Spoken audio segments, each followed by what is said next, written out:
Okay, this is Lindsay Carlson. She's a public health intern with us this summer, and we've been fortunate enough to have her helping out with wellness. And she has done some research and developed this lunch and learn for us today. And she'll be leaving us on the 12th of August, so we're kind of sad about that. But, thank you. So like Donna said, I'm a public health intern for the summer from Slippery Rock University. And the topic today is nutrition. So a little bit about what we're going to go over. Some nutrition statistics in the United States and trends that are occurring. The science behind food cravings and why we reach for things that are sweet instead of things that are better for us. Sodium and sugar levels in foods, and tips for changing our environment in order to live a healthier lifestyle. So the reason I chose nutrition is after analyzing the biometric screening results from the people in the STARS program, the top 3 areas of focus were weight management, heart health, and tobacco cessation. And looking further into it, the BMI total for people who are in STARS is 32, which is higher than Western New York's, which is 26.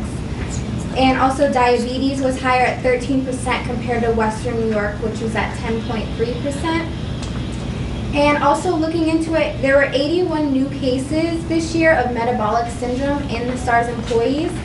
And what that means is you have 3 risk factors of the following. So a large waist circumference, elevated triglyceride levels, low HDL levels of cholesterol, elevated blood pressure, and also high glucose. So there are 81 new cases of that this year, which can result in a lot of health problems. So again, why? For one, it relates to 2 out of the 3 areas of focus for this year, heart health and weight management. And also, every day we have a choice of what we put in our body, and that's what fuels us for the day. So like the pictures say, every time you eat or drink, you're either feeding disease or fighting it. Good nutrition equals results. So if you've ever tried to lose weight with just working out and not tried to change your diet, you might have a hard time noticing it in your results. The food you eat can be the safest and most powerful form of medicine or the slowest form of poison.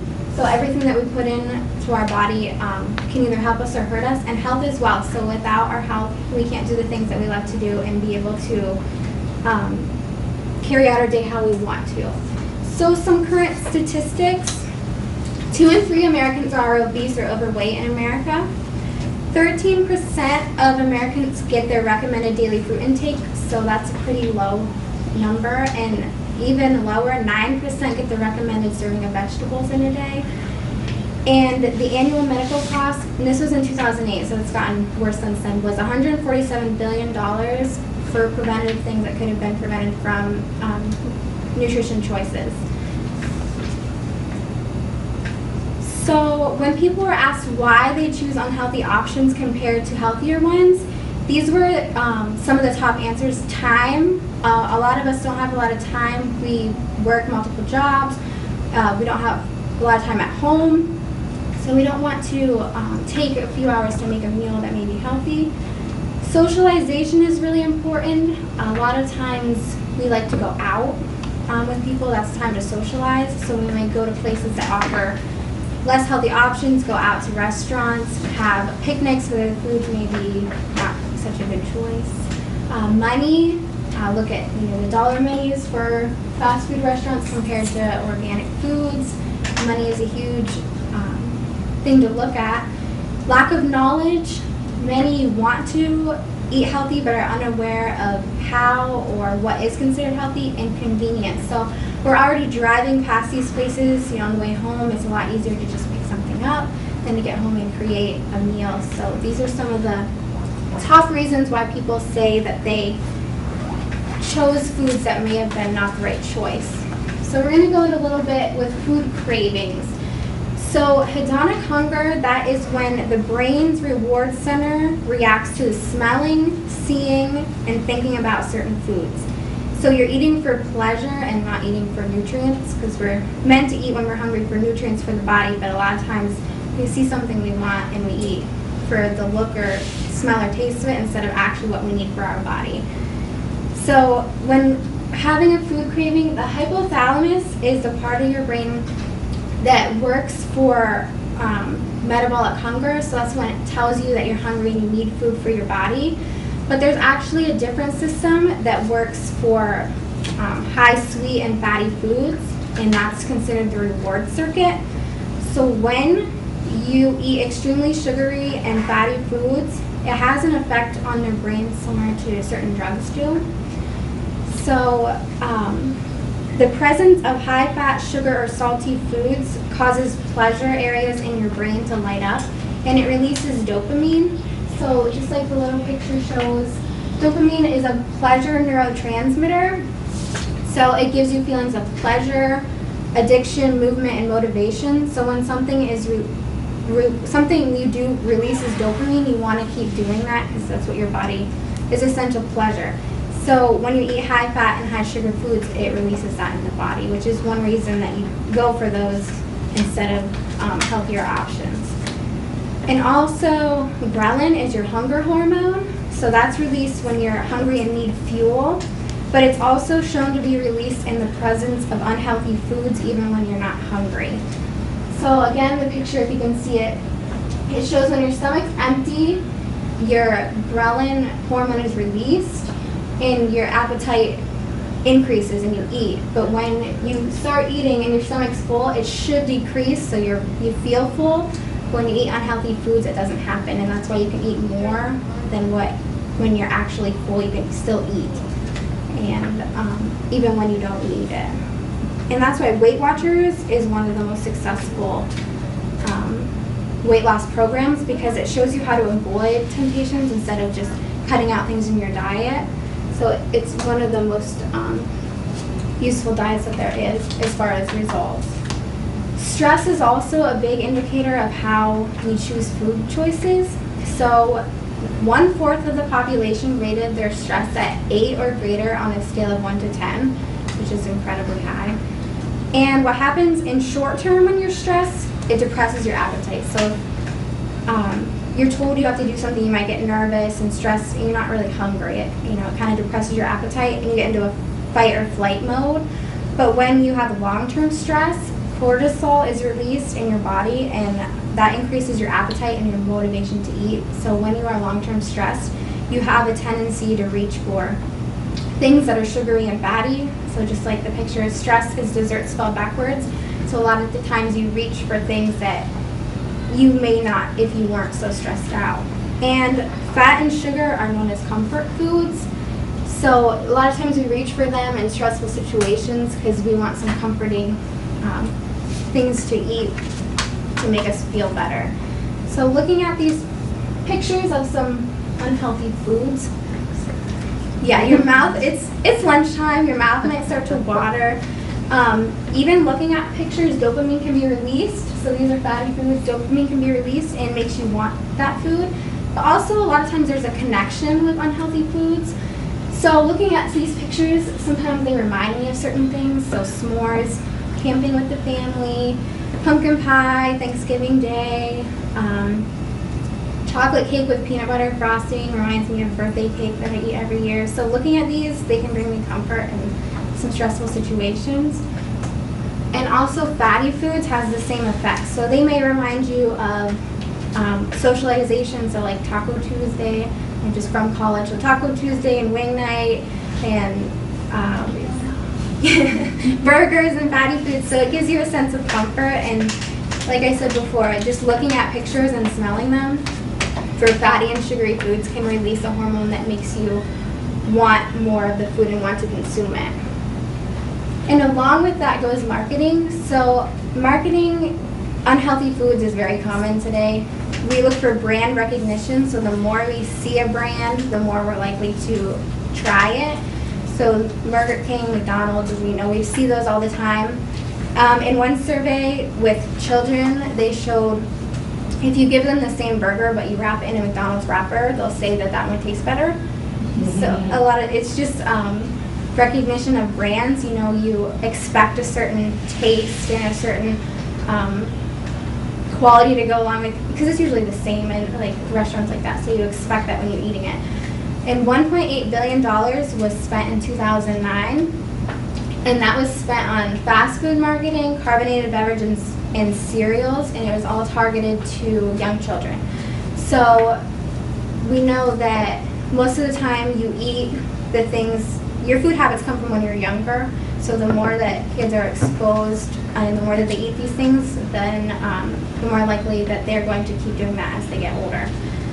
And also with that, 84% of the food advertised to adults as healthy didn't meet the basic nutritional standards. So a lot of times they kind of, they put things on the boxes that may make you grab it more than if they didn't. So like natural or heart healthy, those things make us want to grab things without looking at the ingredients and actually knowing what's in it. But you see, it's natural, so that's good for us, so we grab it. So a lot of time we need to pay more attention to what is actually in the foods and not just go for the marketing that they put on the things, because 84% of those don't meet the basic nutritional standards for what they should be.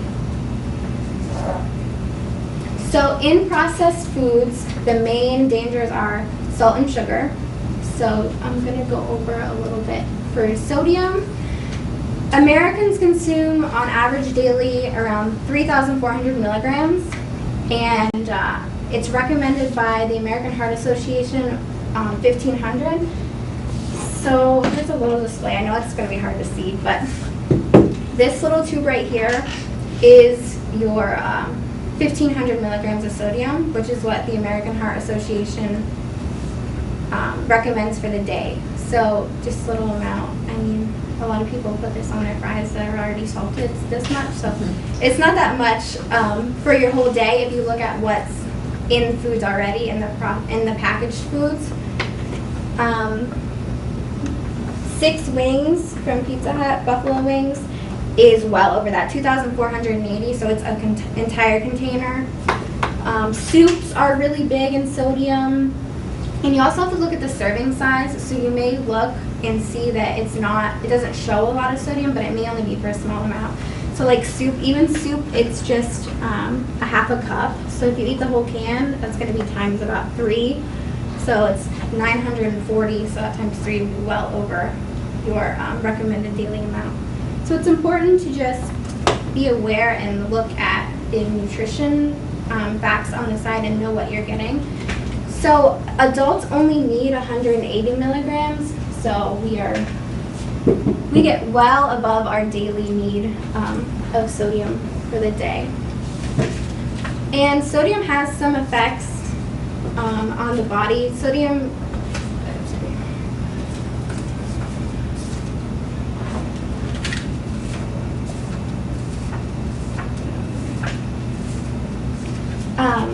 when your body is high in sodium, it tries to get rid of the excess sodium by holding water, so it takes water out of your cells, and it puts extra pressure on your blood vessels, which in the little picture it shows. So it puts pressure on them and causes the heart and arteries more work.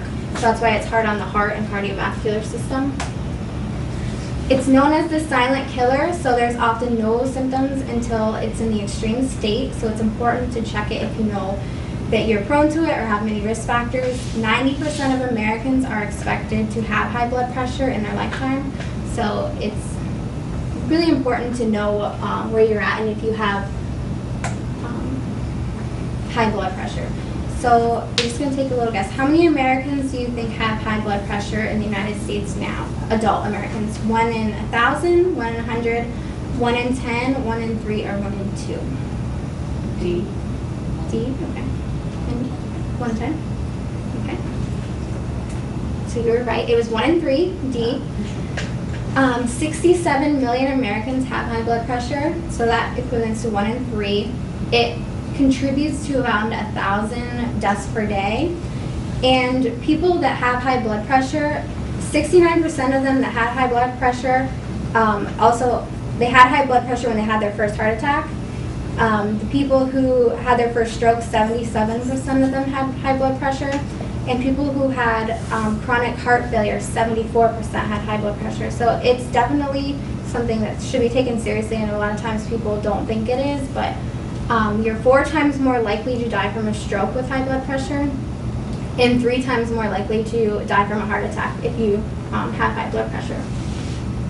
So what can you do? Decreasing to 1,500 milligrams per day, which is the recommended amount that is in that tube from the American Heart Association, could drop the blood pressure rate by 25.6%.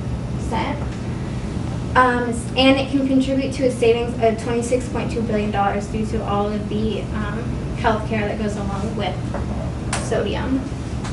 And how to limit it: cook more foods at home, use herbs for flavor instead of salt, even though 77% of our salt intake comes from food processing. So eating out or boxed foods, and only 6% is what you actually add at the table. So most people think, I'm not adding salt, but you have to actually look at some of the things that you're consuming. And to keep track of portion size, because like I said, it may seem like a little bit, but if you eat more than the serving size, then it increases quickly. So next we're going to go to added sugars.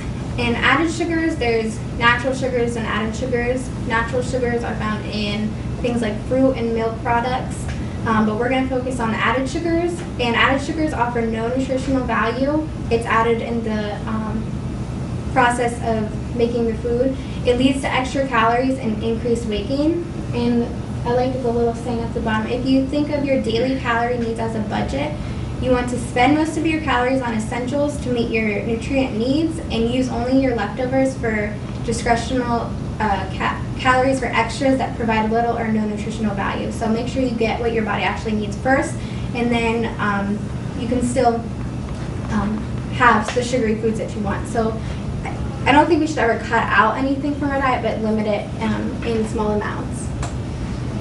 So sugar consumption in the U.S.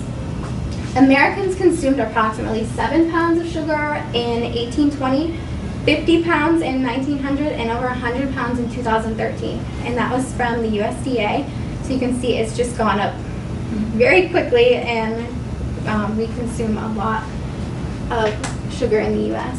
So the maximum amount of sugar that a person should have in a day, recommended, is for men, they eat a little more at 9 teaspoons or 37.5 grams. And women is 6 teaspoons or 25 grams.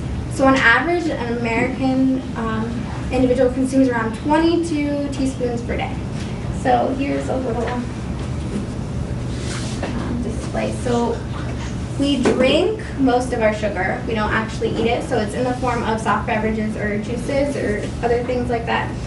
So this first thing is your 22 teaspoons per day, just in one milkshake. So this is a chocolate milkshake, medium size, and it has this much sugar, 22 teaspoons. So there's around 11 teaspoons in each tube. A 16-ounce Rockstar energy drink has 62 grams. 16-ounce bottle of Pepsi is 58. The bottles of the Starbucks white chocolate mocha frappuccinos, they have 47. Sierra Mist 16-ounce has 44. 20-ounce bottle of Gatorade 34. 12 ounces of Snapple Peach Tea has 30 grams. And then, of course, water, herbal tea, black coffee, it doesn't have sugar. So if you look at your drinks and just switch to things like water, instead of having sugary drinks, you can actually decrease most of your sugar intake without even looking at the foods that you're consuming. So what would like a milkshake and like a hamburger and fries? Right, so if you eat like a milkshake, that's your sugar intake, and then here's for the salt, like a here's the fries. Medium Arby's curly fry has your pretty much daily recommended amount of your sodium. So contribute those together. Salt and sugar, high sugar and high salt is can cause a lot of health problems. Talking about 3 days of salt. One meal. That's why they don't list the calories like Panera Bread does. They should. That's one thing everyone should. So like I said, sugar-sweetened beverages is our #1 source of added sugar. As a nation, we drink 1/3 of added sugars in our diet. And I read that you can, you have a tendency to drink more because it's in a liquid form. So you're not actually feeling full. So you can drink a lot of sugar instead of, if you were to eat it, you probably wouldn't eat as much sugar as if you were to drink it. So sugar and health, drinking 1 to 2 sugary drinks per day increased the risk of type 2 diabetes by 26%.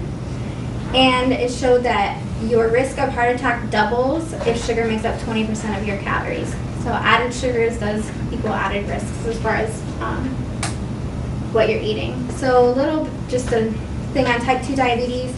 So your stomach converts your food into glucose, a type of sugar, and it enters your bloodstream. And if you have diabetes, your pancreas produces insulin, but it doesn't use it properly, and it can become resistant. So the glucose stays in your blood, and which is why you have high levels of sugar in your blood or high glucose that contributes to diabetes. So some things to keep in mind as you're looking around shopping. Variety, it's important to have all food groups, so not just one. I think it's important to have a variety. Moderation, I mean, we can't cut out all the sweets from our diet, so just eating them sparingly and keeping track of when we do. In balance, so if you know that this weekend you're going to go out to eat, you're probably not going to eat so well. The rest of the week, try to stay eating things healthy and just have a balance as far as what you're eating and the nutrients your body is getting. So what can we do to help make healthier choices? Don't buy the junk food, because if it's sitting in the house and it's visible, you're probably going to eat it, and that's what I do. Keep healthy foods where you can see them. So if you do buy junk food, put it away in the cupboard, somewhere you're not going to look. Keep the healthy food out, because the more you see it, the more likely you are to eat it. Pack your snacks and your lunch. Try to pack them like the night before. I know if I pack my lunch in the morning, a lot of times I'm in a hurry, so I grab things that aren't the best choice. So if you pack them and you plan it ahead, then you won't be likely to go out and grab fast food because you already have it. And one thing that I would suggest, if you have the resources, the land, or are willing to create a garden or buy local, I think it's really helpful in the eating healthier foods. So these are just pictures of my garden. That was a few weeks ago, so things are still ripening. So it helps with the eating because you put time into your garden, you invest into it, you weed it, so you're more likely to eat things that you normally wouldn't. So I'm not fond, of tomatoes or the zucchini or squash really, but if it's in my garden, I don't want it to go to waste. So I'll find something to put it in, or I'll find something to eat it. So it's you put time and invest into it, and you know where it's coming from. If there's pesticides or anything on it, it's fresh. So some things to try, I'd recommend farmers markets. I think the Jamestown one is Thursday. Thursday. I know Warren. I'm from Warren. It's Saturday. So go meet your local farmers, support them, find out some new things, or maybe try something new. Pick your own farms are really fun. So a few weekends ago, those are some of my blueberries I went and picked. And like I said, I'm not a big blueberry fan, but it was fun. I went all weekend, and they end up in my lunch because I picked them, so I feel like I should eat them. And also local farms, so local meats and things that aren't full of chemicals, and you can talk to the farmers and find out more about them. So those are just some suggestions of things to try. And that's it. Yay. Any questions for Lindsay? Didn't the government start putting a regulation on how much salt they put on food in restaurants? I was hearing rumor of that. Yeah, I think in some they have, and they're supposed to show it now. Like they're supposed to put like the nutrition facts on like menus and things, but I'm not sure if it's for all, like a complete board, if all of them are supposed to. But I know they're trying to, limit the sugars and limit, because it's hard. I mean, everyone eats out once in a while. When you watch them put French fries down and then that big huge salt shaker. I know. Yeah. There's I keep your thinking, 1,500 oh, milligrams right there. And they're greasy. Mm-hmm. What's the But I difference like between a sea one salt and a regular salt? I I'm not Probably sure. just Isn't it supposed to be better for you or something? I've heard that. I know it's not iodized or something. Yeah. Like it's a different process. Burger King, I think, has it, doesn't it? Yeah. I don't know that it's gonna affect, I mean, salt, I think salt, Okay. but Right. it might be better salt. Better option, yeah, I don't know. Sea salt, they throw it in the sea to get it better from it. Anyone want to make a garden? Yes. Wouldn't it be cool if we had one here? I think we Somewhere, should. like a farmer's Community market, like. garden. You know, over in the labyrinth, we were growing tomatoes and different stuff over there. You grew a lot last year, wasn't it? Yeah, we had potatoes and tomatoes, onions, What a good idea. but that didn't swing real well this year. It didn't? How come? Lots of reasons, there's your answer. We got new dirt in, so that's helping. Good for next year. Well, even like, you know, have people go on their breaks and, you know, do It's things relaxing. and, maybe even potentially be profitable. Garden break. Yeah. Exactly. There you go. Yeah. Well, they were donating it to St. Susan Where's Kitchen. that, yeah? That's where it was going last year. That's good. Well, if anybody has any ideas or anything. That's good visual because that's scary. When you realize, Especially the sugar. I was like pouring it and I'm like, oh my gosh. It's like this much. That's just one milkshake, right? Yeah. So Wow. you figure you get a milkshake, a medium fry, and like a cheeseburger. Right. yeah, That's, yeah. And if you do that 3 times a day, Well, doesn't that one or even guy 3 times a week. next down, Yeah. like, I've he heard got 3 of times a day, he'd be dead by the end of the month. He had so many health problems. I've heard of like studies like that where they. supersize me. Yeah. He did that for like a month and he Wow. just ate McDonald's, got a gut, and just was unhealthy. I think of it too as like, you know, pay now or pay later. Like it's expensive to get. It's a little more expensive if you're going to eat healthy and you know clean and that. But is it more expensive now or is it more expensive later when you're paying for, you know, type 2 diabetes or you know a cardiac event or something like that? It might be easier for us maybe to eat healthier, you know, if we can, but like people on fixed income Yeah. when they're on food stamps. Well, I know at the farmer's market, what they do is they go down with the food stamps and then the farmer's market actually matches whatever you buy and so you get double the Double amount. bucks, yeah. No. Mhm. So spread that word if you know anyone. Did they get coupons or, because I know the one individual I work with, she just has her card. I think if you go, they've got like a little setup down there. So if you go with your card, somehow, I don't know if it's coins or, you know, what they do. But she only has so much a month and it's like, I kind of help her assist her by, the doctor says she has high blood pressure, so she needed to quit Oh, eating yeah, this so and let's this and go to this. farmer's market. And it's like, it took half her money just within a week or so, just to eat healthy. Yeah, You know, like, Thursdays. She just gets a lot of money for fruits and vegetables and, And then all of that, you gotta eat it right up. yeah. Yeah, try that. Try the farmer's market. There's alternatives that they're trying, you know, to make it more affordable for people. And Do you go Lindsay, do it? Have you gone to it? Mm-hmm. yeah, it's pretty good. But I've got family that grows out everything. That's where I'm getting them. I used to have a huge garden last year, or 2 years ago. I had 72 quarts of just tomatoes. I just miss being in the country so bad. But I always had gardens, but my family does, so. Blueberries and, oh, that's my favorite right now, blueberries. Mhm. Did you pick yours up on Table Hall Road or Fox Hill? Yeah. We have, I wanted to go lower, but I didn't know I was gonna go that fast. we have some plants, but not enough to like freeze, so we went up there. Totally. What? See, do you feel important? No, I'm too low. To high school? 2012. My kids went to high school. So I did. I went to all my Youngsville. kids. But They yeah. were 2014. You went to Eisenhower? No, I can't stand. I graduated in 2000. What's her last name? Stanko. Oh, we know lots of Stankos. You got come from Jackson Run, not that, those ones that used to drive in the race car years That's my ago. father-in-law.